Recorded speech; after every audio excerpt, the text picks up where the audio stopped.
প্রিয়দিনী ভাইরা, রমজান মাসকে যদি আপনি সফলভাবে শয়তানের সঙ্গে কুস্তাকুস্তিতে জিততে চান, নেক আমল করতে চান, বদামল থেকে বাঁচতে চান, আপনাকে আরেকটি কাজ করতে হবে, 3 নম্বর, সেটা হলো রাতে অতিরিক্ত আড্ডা মারা যাবে না।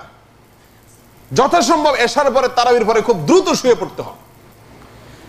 এর আগেও আপনারা একাধিক জায়গায় হয়তো আমার কাছ থেকে শুনছেন এবং অন্যান্য আলেমদের কাছ থেকেও শুনছেন, নবী করিম সাল্লাল্লাহু আলাইহি সাল্লাম এশারের পরে কথাবার্তা বলা অপছন্দ করতেন। আয়েশা রাদিয়াল্লাহু তাআলা বলেন যে নবী করিম সাল্লাল্লাহু আলাইহি সাল্লাম এশার আগে ঘুমানো আর এশারের পরে কথাবার্তা বলা এটাকে কি করতেন? অপছন্দ করতেন।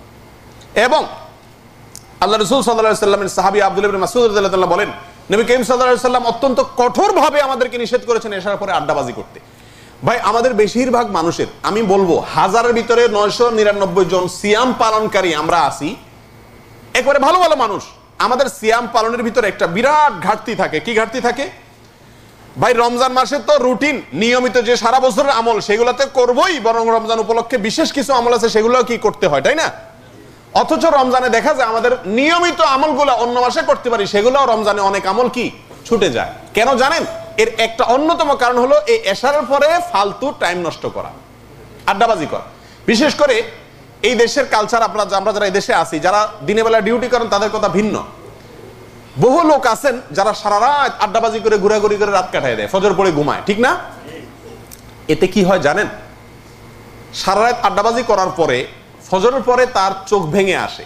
ফজরের সালাত যে পড়ে, এই ফজরের সালাতটা কি থাকে না, কোনো প্রাণ থাকে না।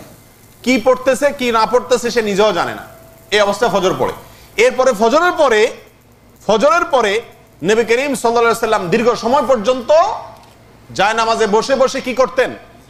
আল্লাহর জিকির, আল্লাহর স্মরণ, বিভিন্ন দোয়া পড়তেন। রমজান উপলক্ষে সারা বছর যারা মসজিদে ফজরের পরে বসে দোয়া জিকির করে, এদেরকেও দেখবেন মসজিদে পাবেন না, ঠিক না ঠিক?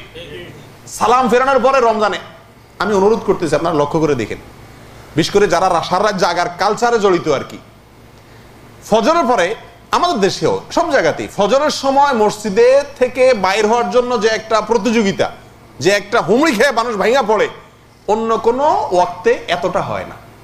এর মানে কি? ওই যে অনর্থক রাত্রে সময় নষ্ট করছে, এখন ঘুমে শরীর ভেঙে আসতেছে, দৌড়ে যা ঘুমাইতে হবে, কারায় কে যাবে, মসজিদ খালি হয়ে যায়।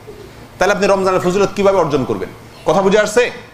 ফজরের পরের সময় জিকির ইবাদতের সময় আপনি সূর্য ওঠা পর্যন্ত বসতে না পারেন, কিছু সময় হইলেও করবেন, এরকম কোন আল্লাহর বান্দা এই রমজানে অন্তত করবেন। কারণ শয়তানকে ওই যে কুপকাত করতে হবে, আপনার নিয়ত আছে, পলিসিগুলো বলতেছি সেটার উপর আমল করার জন্য, এরকম নিয়ত করছেন এমন কোন লোক আছেন এখানে? আমি নিয়ত করতেছি ইনশাআল্লাহ। বুঝে শুনে হাত তুলেন, উল্টা পাল্টা হাত তুলেন না।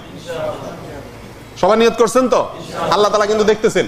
নিয়ত মানে কিন্তু ওই তবলিগের 3 দিনের চিল্লা যাওয়ার নিয়ত না, যে ভাই নাম লেখান আল্লাহ তৌফিক দিবে, আন্দাজে নাম লেখা, ওই নাম লেখান না। নিয়ত করছেন তো ইনশাআল্লাহ? আল্লাহ তাআলা আমাদেরকে তৌফিক দান করেন। ফজরের পরে অন্তত 5টা মিনিট হলেও অপেক্ষা করে দোয়া দুরূদ পড়বেন। এটা দোয়া কবুলের সময়, এটা দোয়া কবুলের সময়। ওয়াসাব্বিহু বুকরাতাও ওয়া আসীলা, কোরআনে কয়েক জায়গায় আল্লাহ তাআলা বলেছেন সকাল সন্ধ্যায় এই টাইমটাতে আল্লাহ তাসবিহ পাঠ করতে। তো রমজান মাসে যেখানে অন্য অতিরিক্ত আমল করা দরকার, সেখানে নিয়মিত আমলটাও হয় না। কেন? ওই যে রাতে আড্ডা মেরে, ঘুম মেরে সময় নষ্ট করা হয়। আল্লাহ তাআলা আমাদেরকে তৌফিক দান করেন।